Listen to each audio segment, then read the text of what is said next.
সংসারে অভাব অনটন লেগেই থাকতো। যারা আমাদেরকে সাহায্য সহযোগিতা করতো তারাও সব কিছু বন্ধ করে দেয়।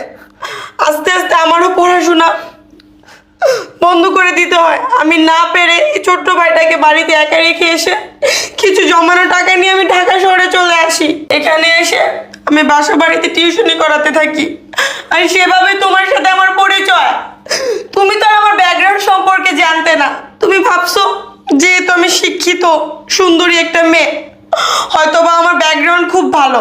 আমি তোমাকে খুব বুঝাতে চাইছি আশরাফ, তুমি আমাকে বিয়ে করো না, আমার সাথে সম্পর্কে এসো না, আমাকে তুমি ডিস্টার্ব করো না।